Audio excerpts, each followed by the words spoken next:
욥이 주님께 대답하였다. 주님께서는 못하시는 일이 없습니다. 주님의 계획은 어김없이 이루어진다는 것도 저는 깨달았습니다. 잘 알지도 못하면서 감히 주님의 뜻을 흐려놓으려 한 자가 바로 저입니다. 깨닫지도 못하면서 함부로 말하였습니다. 제가 알기에는 너무나 신기한 일들이었습니다. 주님께서 말씀하셨습니다. 드러나 내가 말하겠다. 내가 물을 터이니 내게 대답하려라 하셨습니다. 주님이 어떤 분이시라는 것을 지금까지는 제가 귀로만 들었습니다. 그러나 이제는 제가 눈으로 주님을 뵙습니다. 그러므로 저는 제 주장을 거두어 드리고 티끌과 잿더미 위에서 앉아서 회개합니다. 아멘. 아, 오늘은 제 주장을 거두어 드리고라는 제목으로 함께 말씀이 나누고자 합니다. 우리 사모님 지금 격리가 오늘까지 사실은 오늘까지. 그래서 지금 안에서 유튜브로 이제 예배를 온라인으로 드리고 있는데요. 우리 회장님도 또 독감이어가지고 또 고생 많이 했고 다들 한데 저는 첫날 격리를 하니까 여기서 제가 이제 따라 잤는데 첫날 제가 방심했어요. 덥다고 생각해가지고 장판 안 끼고 잤는데 제가 바닥이 찹더라고. 그래 첫날에 춥게 자가지고 또 목소리가 가버렸어요. 그래가지고 이제 훌쩍훌쩍하기도 한데 우리 오늘 또 말씀 들으면서 다들 회복합시다. 인생에 있어서 가장 힘든 일을 당할 때에 혹은 이율 모를 어려움을 만나고 있을 때에 읽어라고 하는 권면하는 성경이 뭐냐면 바로 이 욥기라는 성경입니다. 욥기서에 등장하는 이 인물은 성경 제목 그대로 욥인데요. 욥은 참 힘든 인생의 여정을 걸었던 사람 중에 하나이기도 하고 또 욥이 그만큼 또 어려움을 당했는데 무엇을 잘못했길래 이런 어려움을 당했을까? 성경 우리는 다 읽지는 못하겠지만 오늘 짧지만 욥의 그 인생의 여정을 보면서 함께 나누면서 우리가 하나님 앞에 올바르게 설 수 있는 시간 되어지기를 소망합니다. 특별히 욥이 살던 시대는 족장 시대입니다. 이 족장 시대가 어떤 시대냐? 아브라함 때다 생각하면 될 것 같아요. 이 아브라함 때를 우리가 족장 시대라고 하는데 그래서 보면 아브라함이 이제 하나님의 부르심을 받고 이끌어 나오면서 이 아브라함이 대장이 되어서 왜 그 자신의 가문을 이끌어 나가잖아요. 그래서 욥이 죽고 나면 이삭이 죽고 나면 이렇게 하면서 이끌어 가면서 여러 가지를 하는데 그 족장 시대다라고 생각하면 될 것 같고 욥은 그 이름에 걸맞게 특별히 박해받는 자라는 이름의 뜻을 가지고 있습니다. 그래서 오늘 우리가 만나게 되는 이 욥은 참 힘든 어려움을 겪게 된 사람이에요. 특별히 욥은 어떤 사람이냐? 우리 욥기서 1장으로 한번 가볼까요? 욥은 어떤 사람인지 1장에 가보면 1절에서부터 3절까지 욥이 어떤 사람인지에 대해서 설명하고 있어요. 우리 한번 욥기서 1장을 한번 1장 1절 3절부터 읽어봅시다. 3절까지 욥기서 1장 1절에 3절 시작. 우스라는 곳에 욥이라는 사람이 살아 있었다. 그는 흠이 없고 정직하였으며 하나님을 경외하며 악을 멀리하는 사람이었다. 그에게는 아들 7과 딸이 3이 있고 양이 7,000마리, 낙타가 3,000마리, 겨릿소가 500쌍, 암나귀가 500마리나 있고 종도 아주 많이 있었다. 그는 동방에서 어떤가는 부자였다. 아멘. 욥은 어떤 사람이냐? 여기 1절에 보니까 욥의 그 어떤 사람인지에 대해서 설명하고 성품에 대해서 설명하고 있죠. 그는 흠이었고 또 뭐하는 사람이에요? 정직하였으며 또 누구를 경외하는 사람이냐면 하나님을 경외하며 또한 악을 멀리하는 사람이었다. 그리고 보면 2절 3절에 보면 이제 욥이 가지고 있는 재물과 재산 특별히 가장 귀한 게 뭐냐면 아들 딸들이겠죠. 자식들이겠죠. 아들이 몇이나 있었어요? 7이나 있고 딸은요 3이나 있고 아주 아들과 딸이 많았다. 그리고 재산도 많았는데 양이 7,000마리, 낙타가 3,000마리 막 여러 우리 짐승들 참 많이 있는 부자 으뜸가는 부자였다라고 설명하고 있습니다. 욥이요. 그러던 중에 사탄이 이야기를 하기를 하나님을 찾아오는데요. 뭐라고 하냐면 어, 과연 욥이 진짜 하나님을 사랑해서 그렇게 정직하고 하나님 앞에서 악을 멀리하는지 아세요? 라고 찾아오는 거예요. 사탄이요. 한번 9장 1장 9절에서 11절을 보면 이렇게 말하죠. 그러자 사탄인 주님께 아뢰었다. 욥이 아무것도 바라는 것 없이 하나님을 경외하겠습니까?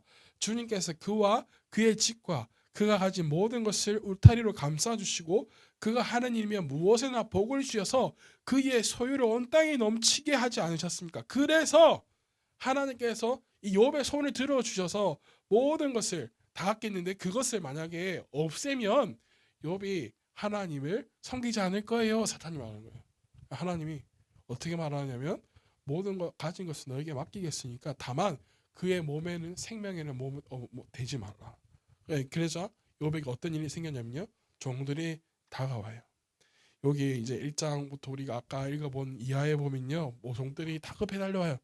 다급히 달려와서 하는 말이 뭐냐면 스바 사람들이 와서 우리 주인님의 가축들을 빼앗기고요. 거기 있는 종들도 죽였습니다. 라는 소식을 전하는 거예요. 그 소식이 끝나기도 무섭게 또 저기서 또 다른 종이 막 달려오는 거예요. 이번에는 뭐라고 말하냐면 하나님의 불이 떨어졌대요. 불이 떨어져서 양떼와 모든 것을 다 태웠대요. 그 종들까지도. 또 저 멀리서 또 종들이 뛰어와요. 이번에는 갈대아 사람들이요 낙타떼를 모조리 가져가고요. 또 지키던 종들까지 죽였어요. 여러분 가지고 있던 그 재산이 다 잃게 되었다는 거죠. 이 슬픔을 주체할 수 없을 좀 화가 날 것 같아요. 허무할 것 같은데 여기에 더 큰 게 뭐냐면 또 종이 달려서 하는 말이 뭐냐면 욥의 아들들이 몇 명 있었어요? 7. 딸이 3이 있었는데요. 큰 아들님 집에서 잔치를 베풀고 있었는데 거기에 모든 형제들이 다 모여 있었는데 갑자기 큰 바람이 불어서 집이 무너져서 모든 이들이 다 죽게 되었습니다. 한순간에 욥이 가지고 있던 모든 것을 잃게 된 거예요. 여러분 그때 여러분 어떤 심정이 들겠어요? 내가 사랑하는 가족을 잃었어요. 내가 가지고 있는 모든 재산을 잃었어요. 어떨 것 같아요 여러분들? 좌절, 절망의 순간이 아닐까요? 그런데요 여러분 욥이 어떻게 하는지 아세요? 1장 21절과 22절을 한번 보실래요? 1장 21절과 22절 시작. 이렇게 말하였다. 모태에서 빈손으로 태어났으며 죽을 때에도 빈손으로 돌아갑니다. 주신 분도 주님이시오 가져간 분도 주님이시니 주님의 이름을 찬양할 뿐입니다. 이렇게 욥은 이 모든 어려움을 당하고서도 죄를 짓지 않았으며 어렸을 때 하나님을 원망하지도 않았다. 욥이 어떻게 해요? 하나님을 원망하지도 않는데 20절 우리가 읽어보진 않았지만 20절 어떻게 하냐면 욥은 일어나 슬픔을 겉옷을 찢고 머리털을 민 다음에 머리에 땅에 대고 엎드려 경배하면서 말했대요. 하나님을 뭐 했대요? 원망하지 않았대요. 여러분 대단한 믿음 아닐까요? 작년이었나요? 왜 큰 물난리가 울산에 났을 때 그 지하철 차량에 갇혀서 죽은 아이가 있었어요. 근데 그 어머니가 믿는 분이었나 봐요. 근데 얼마 되지 않았는데 그 어머니가 이렇게 간증 집회를 다니는 것을 봤어요. 야, 아무리 믿음이 좋다고 하지만 아들을 잃었는데 몇 달 되지 않아서 그 아들이 잃은 것을 소재로 하는 그런 간증을 할 수 있을까? 야, 참 대단한 분이다라고 생각을 했거든요. 근데 욥도 더 대단하죠. 참 그 가지고 있던 모든 재산을 다 잃고 아들 다 잃었음에도 불구하고 나는 하나님을 원망하지 않습니다 하고 하나님 앞에 경배하는 이 욥의 모습. 그러던 중에 이 장에 딱 넘어오면 하나님과 사탄이 오는데 하나님 물어보죠. 어디 갔다 오냐? 욥을 만나고 왔는데 욥 봤지? 재산 아들 다 잃었어도 믿음 지키는 거 너 봤지? 뭐라는 거예요. 근데 사탄이 어떻게 하는지 아세요? 네, 그런데 분명히 생명의 위협을 받으면요 다를걸요? 하는 거예요. 그래? 하나님께 사탄의 이유를 말씀하시죠. 목숨은 건들지 말고 시험할 것을 허락해요. 2장 그래서 이 2장에 가보면 욥이 어떻게 되냐면 7절 8절을 한번 보실래요? 7절 8절 욥이 어떤 상태가 되냐면 시작. 사탄은 주님 앞에서 물러나 곧 욥을 쳐서 발바닥에서부터 정수리에까지 악성 종기가 나서 고생하였다. 그래서 욥은 잿더미에 앉아서 옹기 조각을 가지고 자기 몸을 긁고 있었다. 어떤 일을 당했냐면 자신 오만에 발바닥에서부터 정수리까지 악성 종기가 나서 고생한대요. 여러분 온몸이 간지러면 어떤지 아시죠? 재밌는 이야기, 재밌다고 하면 안 되는데 지지난주에 목사님 서울에 올라갔잖아요. 서울에 올라갈 때 이제 차를 두 대로 갔는데 형님 차하고 제 차하고 두 대를 출발했는데 제 차는 이제 9인승이기 때문에 딱 6인만 되면 딱 중간석 올라가면 고속도로 이제 전용 도로를 쭉 타고 올라갈 수 있잖아요. 휴일이니까 다른 거 필요 없고 이모부 차에 4명만 타라. 우리 6인 맞춰서 우리 중간쯤 막힐 때 분명히 막힐 테니까 우리 맞춰서 가자 해가지고 조카들 10명 태워가지고 딱 6인 맞춰가지고. 근데 출발할 때 이 막내 현이가 간지러워요 하는 거야. 막 몸을 버벅 긁는 거예요. 간지러워? 내가 이러는데 알레르기 낀것 같아 이러는 거예요. 쪼매난 애가. 그래서 제가 좀 봐줘라 그랬어요. 제가 운전하니까 뭐 그러네 했는데 집에서 들리고 뭐 이제 저녁이 되니까 잘 보이진 않잖아요. 저녁이 되고 막 하가 식당에 갔는데 딱 보니까 진짜 두드러기처럼 올라온 거예요. 애가 온몸이 이제 여기 딱까지 올라왔어요. 여기까지. 와, 쪼매난 애가 출발할 때 알레르기인 것 같아요 할 때 그 말을 자세히 듣고 봐줘가지고 약만 먹였으면 나 간졌을 텐데 얼마나 그 5시간 6시간 얼마나 괴로웠겠어요. 약 하나 먹고 나니까 쫙 내려가는 거야. 마음이 너무 아프더라고요. 근데 욥이 발바닥에서부터 머리 끝까지 종기는 막 간지러서 미치는 거예요. 그래서 어떻게 하냐면 성경에 보니까 어떻게 표현하고 있냐면 그 아들 집 무너진 그 잿더미에서 그 잿더미에 있는 그 돌로 긁고 앉아 있는 거예요. 욥이 얼마나 했으면 이런 일을 당했을 때요. 이 아내가 욥에게 어떻게 하시는지 아세요? 10절 한번 볼까요? 10절. 9절을 한번 봅시다. 9절. 2장 9절 시작. 그러자 아내가 이래도 당신이 여전히 신실함을 지킬 겁니까? 차라리 하나님을 저주하고서 죽는 것이 낫겠습니다. 어이구, 정신 못 차렸어요. 뭐 이러는 거야. 어이구, 당신도 참 대단하다, 대단해. 그 하나님 그 멋이라고 차라리 저주하고 죽지. 그게 먹고 그게 이런 거예요, 아내가. 그럼에도 불구하고 욥은 어떤지 아세요? 10절 읽어봅시다. 2장 10절 시작. 그러나 욥은 그에게 이렇게 대답하였다. 당신까지도 어리석은 여자들처럼 말하는구려. 우리가 누리는 복도 하나님께로부터 받았는데 어찌 재앙이라고 해서 못 받는다 하겠소. 이렇게 하여 욥은 이 모든 어려움을 당하면서도 어떻게 했다고요? 말로 죄를 짓지 않았다라는 거예요. 하나님 앞에 어떠한 원망도 하지 않았다는 거죠. 여기 중요한 게 뭐냐면 말로도 죄를 짓지 않았대요. 불만이 없다라는 거죠. 그리고 나서 누가 찾아오느냐? 욥의 세 친구가 찾아오죠. 11절에 보니까 어떤 사람이 찾아오면 엘리바스와 빌닷과 소발이라는 이 친구가 찾아와요. 그런데 욥의 상태를 보고서 여러분들 어떻게 하시는 줄 아세요? 12절 한번 읽어볼까요? 2장 12절 시작. 그들이 멀리서 욥을 보았으나 그가 욥인지 알지 못하였다. 그들은 한참 뒤에야 그가 욥인 줄 알고 슬픔을 못 이겨 소리내어 울면서 겉옷을 찢고 공중에 티끌을 날려서 머리를 뒤집었다. 13절. 그들은 밤낮 이래 동안은 욥과 함께 땅바닥에 앉아 있으면서도 욥이 겪는 고통이 너무나도 처참하여 입을 열려 한 마음으로 말하지 못했다는, 한마디도 말하지 못했다.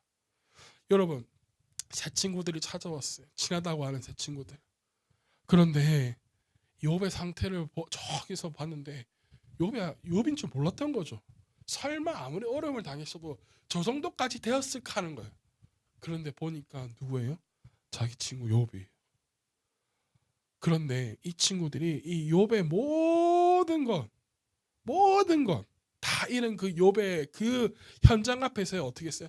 한마디도 하지 못하고 함께 울어주는 거예요. 그런데 얼마나 슬펐으면 성경에서 말하기 며칠 동안 울었대요? 7일 동안, 1일 동안 울었대요. 얼마나 큰 위로가 됐겠어요. 나 참 힘들지 이런 게 아니라 그 어려움 앞에서 그냥 함께 부둥켜 안고 울며 하기를 일주일 동안 그랬다는 거죠. 딱 여기까지만 하고 돌아가면 얼마나 좋겠어요. 그런데 4장부터 들어와서 이 세 친구들이요 욥을 향해서 말하는데 욥에게 아무런 도움되는 말을 하지 못해요.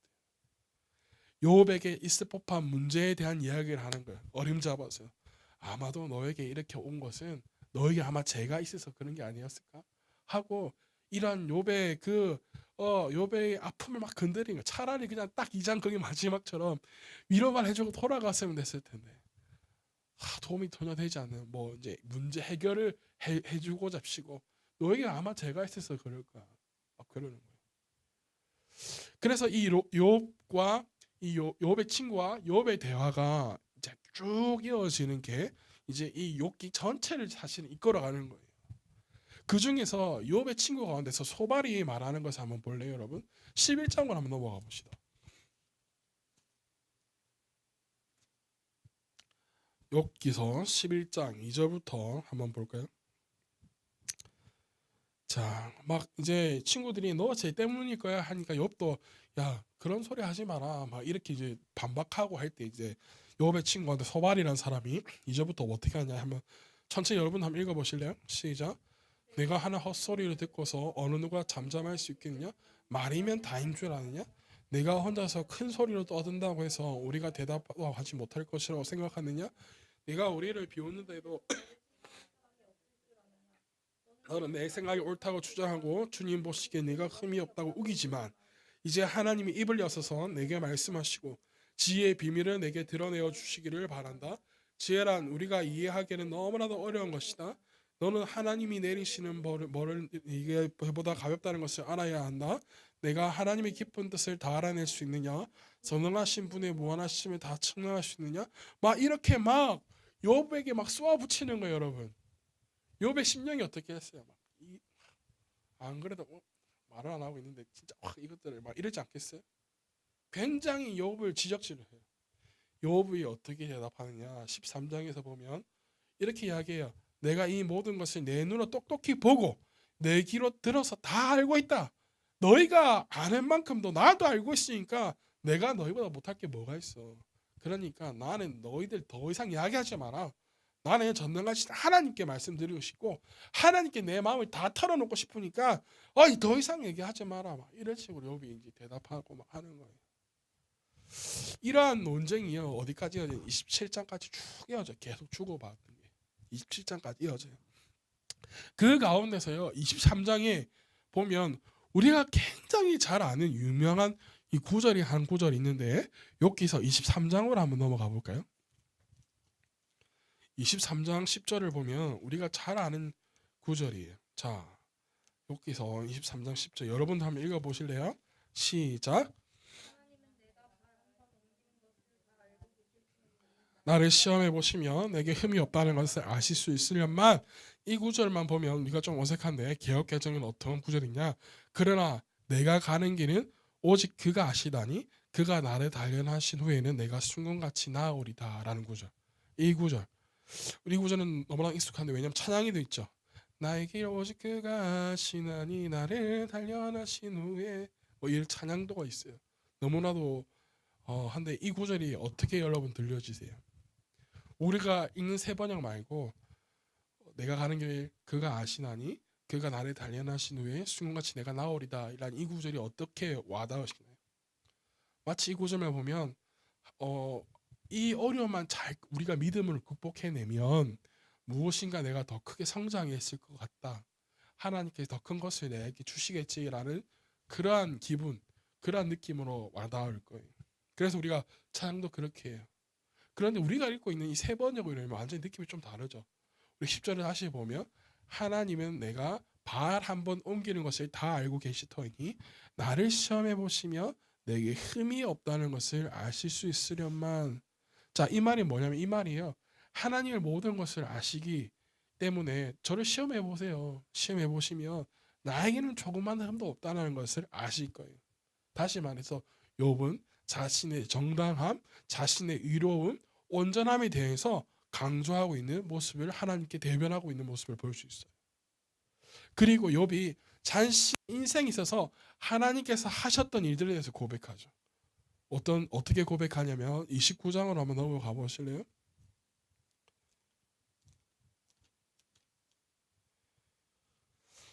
29장 2절부터 보면 저는 막 이렇게 살았고 했는데요. 29장 2절부터 보면 한번 봅시다. 시작. 지나간 세월로 되돌아갈 수만 있으면 하나님이 보호해 주시던 그날 그 지나간 날로 되돌아갈 수 있으려면 좋으련만. 그때에는 하나님의 그 등불로 내 머리 위를 비추셨고 빛으로 인도해 주시는 대로 내가 어둠 속을 할보하지 않았던가. 내가 그처럼 잘 살던 그 시절로 다시 돌아가서 살 수 있으면 좋으련만. 내 집에서 하나님과 친밀하게 사귀던 그 시절로 되돌아갈 수 있으면 좋으련만. 그때는 전능하신 분께서 나와 함께 계시고 내 자녀들도 나와 함께 있었건만 하면서 하나님께서 나와 함께 하셨던 것을 고백하는 거예요. 그럼에도 불구하고요, 욥은 알 수가 없었어요. 무엇을 알 수 없었냐? 왜 자신에게 이러한 어려움이 왔는지에 대해서 알 수가 없었어요. 그래서 30장으로 넘어가서 24절에 보면 욥이 어떻게 고백하느냐. 30장 24절. 지금까지 하나님께 자신과 함께 하셨던 그 하나님에 대해 찬양하면서 그럼에도 불구하고 자신이 왜 이게 어려움을 당한지 모르는 거예요. 30장 24절에 보니까 주님께서 어찌하여 망할 수밖에 없는 이 연약한 몸을 치십니까? 기껏 하나님의 자비나 빌어야 하는 것밖에 아무것도 할 수 없는 보잘것없는 이 몸을 어찌하여 그렇게 세게 치십니까? 이렇게 이야기해요. 자신에게 이렇게 어려움을 온 이유에 대해서 뭘 모르는 거예요. 알 수가 없죠, 당연히. 그래서 자신을 이제는 정당하게 변호하기 시작해요. 31장부터요. 우리 31장부터 우리 한번 한 절씩 한번 보실래요? 어떻게 자신을 변호하냐? 1절 한번 읽어볼까요? 시작. 젊은 여인의 음탕한 눈으로 바라보지 않겠다고 나 스스로 엄격하게 다짐하였다. 자신의 정조를 지킨 사람이라는 거예요. 음탕하게 살지 않았다는 거죠. 또 9절 10절 한번 읽어보실래요? 시작. 남의 아내 탐내서 그 집 문 근처에 숨어 있으면 그 여인의 범할 기회를 노렸다면 내 아내가 다른 남자의 노예가 되거나 다른 남자의 품에 안긴다 해도 나는 할 말이 없을 것이다. 저는 탐하지 않았다는 거예요. 남의 아내도 탐하지 않았다는 거죠. 다른 사람의 것을 탐하지 않았다는 거예요. 13절 한번 읽어보실래요? 시작. 내 남종이나 여종이 내게 탄원을 하여 올 때마다 나는 그들에게 하는 말에 귀를 기울이고 공평하게 처리하였다. 약자에 대한 그 도움과 배려를 했다라는 거죠. 이렇게 했는데 나에게는 왜 어려움이 왔지? 왜 그러한 게 왔지라는 거예요. 자신의 결백을 이렇게 주장하는 거죠. 나는 이렇게 깨끗하게 살아왔습니다라는 거예요. 여러분, 욥이 얼마나 깨끗하게 살려 노력했는지 아세요? 욥기서 1장으로 다시 넘어가 보면요, 욥은요 어떻게까지 하느냐? 이 욥의 아들들과 딸들의 잔치나 생일이 있을 때, 가정사에 가문에 잔치가 있을 때 잔치를 베풀고 나서 혹여라도 자식들이 자신들도 모르는 사람에게 하나님 앞에서 범죄하였을까봐 그 자식들의 수만큼 그 소와 모든 것을 잡고 하나님 앞에 제사를 드렸던 게 바로 욥이었어요. 나는 엄마도 이렇게 깨끗하게 살아왔는데 왜 제가 이러한 어려움을 겪습니까? 라는 거죠. 그런데 하나님께서는요, 욥에 이렇게 묻는 질문 앞에서 야, 너는 이래서 내가 어려움을 허락한 거야 라고 답해주지 않으세요. 전혀 엉뚱한 답을 해주시죠. 38장으로 한번 가볼까요? 38장 1절부터 쭉 읽어보면, 제가 한번 읽어볼게요. 38장 1절부터. 그때 주님께서 욥에게 폭풍이 몰아치는 가운데 대답하셨다. 내가 누구에게 무지하고 헛된 말로 내 지혜를 의심하느냐? 이제 허리를 동이고 대장부답게 일어서서 묻는 말이 대답해 보아라. 자, 욥에게 말하는 거예요. 네가 그렇게 잘났어? 내가 그렇게 어려워? 그럼 내가 물을 테니까 너 한번 대답해봐 하는 거예요. 그래서 하나님께서 무슨 질문하시냐? 내가 땅에 기초를 놓을 때에 내가 거기에 있기라도 했냐? 대답해봐. 내가 이 땅 만들고 할 때, 창조할 때 너 거기 서 있었어? 대답해봐. 아니라는 거죠. 누가 이 땅을 설계하였는지 너는 아느냐? 누가 그 위에 측량조를 띄웠는지 너는 아느냐? 무엇이 땅을 버티는 기둥을 잡고 있느냐? 누가 땅에 주추를 놓았느냐? 그날 새벽에 별들이 함께 노래하고 천사들은 모두 기쁨의 소리를 지렀다 막 하면서 질문하시는 거예요. 그런데 그 질문이 몇 개나 되냐? 70여 개나 되는 질문을 욥에게 해요. 근데 욥은요, 이런 하나님의 질문 앞에 아무런 대답을 내놓지 못해요. 그래놓고 어떻게 대답하느냐? 42장 오늘의 본문이에요. 오늘 본문 2절부터 이렇게 이야기하죠. 주님께서는 못하는 일이 없다, 못하시는 일이 없다는 것을 이제 저는 알았습니다. 주님의 계획은 어김없이 모아지는 것도 이루어지는 것도 저는 깨달았습니다. 3절에 잘 알지도 못하면서 감히 주님의 뜻을 흐려놓으려 한 자가 바로 저입니다. 깨닫지도 못하면서 함부로 말하였습니다. 제가 알기에는 너무나 신기한 일들이었습니다. 주님께서 말씀하셨습니다. 들어라, 내가 말하겠다. 내가 물을 터이니 내게 대답하라 하셨습니다. 주님이 어떤 분이시라는 것을 지금까지 제가 귀로만 들었습니다. 그러나 이제 제가 제 눈으로 주님을 뵙습니다. 6절에 보니까 그러므로 저는 제 주장을 거두어 드리고 티끌과 잿더미 위에 앉아서 회개합니다. 욥이 회개하기 시작하는 거예요. 여러분, 하나님께 욥이 하나님께 질문했어요. 왜 저에게 이런 어려움을 주시는 겁니까? 근데 하나님은 이렇게 해서 내가 허락했다. 그 질문에 대답을 주시는 것이 아니라 하나님이 하나님이심을 나타내요. 그래서 욥이 하나님 앞에 회개하죠. 6절의 마지막에 보면 저는 제 주장을 거두어 드리고 티끌과 잿더미 위에서 회개합니다. 욥이 욥이 자신의 질문에 대한 대답을 엉뚱하게 하시는 그 하나님 앞에서 왜 회개하는지 아세요? 하나님, 그건 제가 원하는 답변이 아니잖아요. 하나님, 그것은 제가 원하는 답이 아니에요. 답을 내놓으라고요. 답을요. 이렇게 대답하는 게 아니라 왜 회개하는지 아세요? 자신의 연약함을 알았기 때문에. 우리 2절에서도 보면 쭉 나오잖아요. 주님께서는 못하시니 없다는 걸 자기는 깨달았다. 나는 잘 알지도 못하면서도 감히 주님의 뜻을 흐트려 놓으려고 한 자가 바로 저라는 걸 알았다. 자신의 연약함, 무지함을 깨달았거든요. 왜? 하나님께서 욥에게 질문하시는 그 수많은 질문 앞에서 단 한마디도 하지 못하는 자신을 깨달았거든요. 아, 하나님은 하나님이시구나. 하나님은 욥에 대한 답을 해주지 않으셨어요. 그러나 욥은 하나님께 반대로 자신에게 질문하시는 그 질문 앞에서 자신의 어리석음을 깨달았고, 그리고 하나님은 하나님이시구나라는 것을 깨닫게 되었다는 거예요.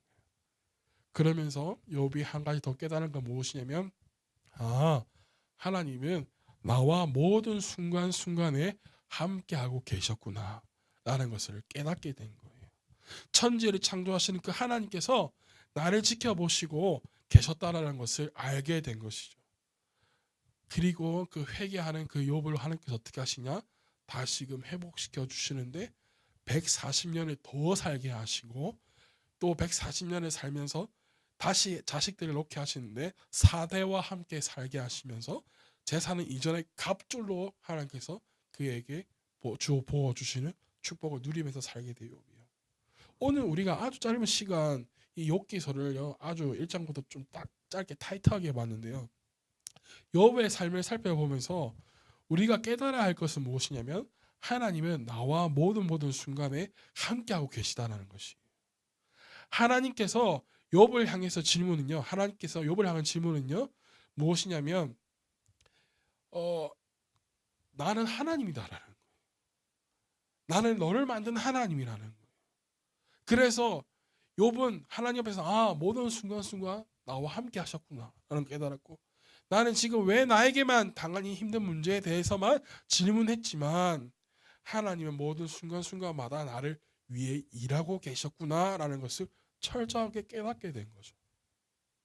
우리 지난 주일날 제가 이런 이야기, 우리 말씀을 함께 나눴습니다. 믿는 사람들 명품 하면 안 되냐고. 해도 된다 했어요. 다만 무엇 할 때? 하나님으로 가득 차 있을 때 해도 된다라는 거죠. 내 안에 하나님을 완전히 가득 채워야 될 줄로 믿습니다. 아멘. 하나님, 저 11조 했는데요. 하나님, 저 예배 빠지고 다 드렸는데, 빠지지 않고 다 드렸는데요. 아파도 힘든 일일 수도 무슨 일일 수도 하나님 앞에서 정직하게 살려고 애썼는데요. 그런데 왜 저에게 이러니 힘듦을 주십니까? 이게 어쩌면 욥이 하나님께 대한 질문이었을지도 몰라요. 하나님, 저 이렇게 정말 정직하게 살아왔어요. 그런데 왜 저에게 힘듦을 주십니까? 욥이 하나님께 질문인지도 몰라요. 그런데 욥의 선택은 무엇이냐면, 하나님께 대한 질문의 답은 무엇이었냐면 42장 6절에 있는 것처럼 자신의 주장을 거두어 드리는 것이었어요. 욥의 내려놓음이 무엇이었냐면 자신의 주장을 거두어 드리고 회개하는 것이었어요. 이것이 욥이 다시 일어설 수 있는 원동력이 되었습니다. 욥은 어떻게 보면 자신의 의로 살아가려고 했어요. 1장에 보면 아까 말한 것처럼 가족들이 모두 모여서 잔치하고 나고 나서 자식들이 혹여라도 모르게 하나님 앞에서 죄를 지었을까봐 그 자식들을 위해서 제사를 드리는, 번제를 드리는, 하나님께 번제를 드리는 것까지 했던, 정직하게 살려고 했던 그 자신의 의로 살려고 했던 게 바로 욥이었어요. 우리에게 필요한 것은 무엇이냐면 내 의로 하나님 앞에 가려고 하는 것이 아니라 내 주장을 거두고서 하나님 앞에 서는 게 우리가 필요할 줄로 믿습니다. 아멘. 우리는 하나님 앞에서 내 주장을 관찰시키려고 해요. 관철시키려고. 하나님께 자신의 주장을 설득시키려고 해요. 우리는요. 그러다 자신의 생각과 내 생각과 하나님의 방법이 맞지 않거나 생각이 맞지 않으면 하나님의 뜻에 따르는 것이 아니라 하나님 생각에 따르는 것이 아니라 자신이 정해놓은 대로 행해요. 우리의 기도의 방법도 뭐예요? 내 길 정해놓고 하나님 이거 해주세요라잖아요. 그죠? 그리고 나서 만약에 잘못되면 이렇게 외치죠. 하나님 저에게 왜 이런 어려움을 주시는 것입니까? 여러분 우리는요 하나님께 자신에 대한 그 하나님의 자신의 주장을 우리 거두어 드려야 됩니다. 그것을 굉장히 잘하는 데가 어느 때인지 아세요, 여러분? 중고등학생들 수련회요. 중고등학생들 우리 수련회 가면요 영상을 찾아보면요 우리 중고등부 수련회 찾아보면 참 아주 열정적이에요. 처음에는 이렇게 보고 있던 애들이 나중에 자세가 바뀌고 마음에서 막 찬양의 시간이 막 뜨겁게 뛰고 막 세상을 바꾸려 전도하겠습니까? 막 하면서 해요. 뷰아이 그 간증하는 거 봤는데 막 애들 난리예요. 뷰아이가 여기서만 하는 게 아니라 세상 우리는 복음을 들고 세상에 나가야 됩니다. 막 이런 그래놓고 집에 돌아오면 뭐예요? 끝이에요. 사랑하는 여러분, MZ 세대, 여러분도 MZ 세대잖아요. 근데 MZ 세대들에 대한 그거를 찾아보니까 저도 약간 MZ 세대에 들어가더라고. 이 나이 또래가 MZ 요즘 이야기하는데 MZ 세대들이 싫어하는 게 뭐예요? 꼰대잖아요, 꼰대. 그렇지 않나요? 여러분 저도 이제 일을 하고 있지만 제가 만약에 일하는 그 직장의 그 사장님이라든지 같이 일하는 사람들이 꼰대였으면 저 같이 일을 못했어요. 근데 그거 아세요? 신꼰대가 있어요. 신꼰대요. 우리가 여러 번 이야기 나눴을 텐데 바로 MZ 세대들이 바로 신꼰대. 자신들의 주장을 들어달라고 막 하지만 정작 자신들도 아무 듣지 않잖아요. 아무 말 듣지 않잖아. 주장만 해서 권리만 찾는데 뭐 다른 사람들 말 전혀 듣지 않잖아요. 여러분들도 아마 이 무리 안에 들어가는 세대들일 거예요. 그런데 여러분은 달라야 될 줄로 믿습니다. 나의 주장을 우리의 주장을 거두고 오직 우리를 만드신 창조주이신 그 하나님 앞에 우리를 너무나도 사랑하셔서 생명을 내어놓으신 그 하나님 앞에 우리와 늘 함께 하시면서 우리의 삶을 이끌어 가시는 그 하나님 앞에 성부와 성자 성령 하나님 앞에 우리의 뜻을 맡겨야 하고 생각을 맡겨서 그분의 뜻과 그분들의 생각대로 살아가야 될 줄 믿습니다. 아멘. 사탄은 우리를 가만히 내버려 두려 하지 않아요, 여러분. 하나님을 따르는 사람들에게는요 크든지 작든지 반드시 어려움은 찾아옵니다. 욥께서도 마찬가지 아니에요? 욥도 마찬가지 아니에요? 욥이 가만히 있는데 사탄이 하나님 앞에 해달라고 하잖아요. 기억하세요, 여러분들. 그래서 내가 정말 믿음 생활을 하고 있는데 나에게 크든 작든 어려움이 찾아왔다. 나는 하나님 안에 있구나 라는 거예요. 하나님 안에 있는 거구나. 그래서 이 시험 내가 잘 통과해야겠구나 생각해야 되는 거예요. 어려움이 찾아왔을 때 왜 나에게 하나님 어려움을 주십니까? 나는 그냥 원래대로 살던 대로 돌아가렵니다. 돌아서면 끝이에요, 여러분들. 그럼 우리는 최후의 심판날에 저기 지옥불에 떨어지는 거고, 그럼에도 불구하고 내가 하나님 안에 있으니까 이 사탄들이 나를 괴롭히려고 시험 이것들이 장난질을 하네. 이때일수록 더 하나님 앞에 서면 하나님께서는 우리를 더 사랑해 주시고 우리의 바른 길을 인도해 줄 줄 믿습니다. 아멘. 여러분 그래서요 여러분들 악인들이 잘 되는 이유가 여기 있는 거예요. 여러분들 하나님 쟤는 하나님 믿지도 않는데 왜 저렇게 잘 살? 하나님 저 사람 하나님을 의지하지도 않는데 왜 하는 것만 잘 돼요? 여러분 사탄들은 악인들을 건드리지 않아요. 왜요? 얘네들이 이미 잡아놓은 물고기거든. 잡아놓은. 말하지 않아도 클럽에 가서 지옥불에 춤추는 거 연습하고 있잖아. 막, 그래서 우리들이 꼭 기억하세요. 아, 사탄들은 의인들만 건드리구나. 그래서 우리에게 힘듦도 찾아오는 거구나. 그래서 우리에게 어려움이 있을 때 여러분들 그 어려움을 이겨내고 견뎌내는 여러분 되어지기를 예수님을 축복합니다. 아멘. 자, 여러분들 오늘 따라할까요? 제 주장을 거두어 드립니다. 아멘. 이것을 꼭 기억하고 하나님과 함께 동행하는 여러분 되어지기를 예수님을 축복합니다. 기도하겠습니다.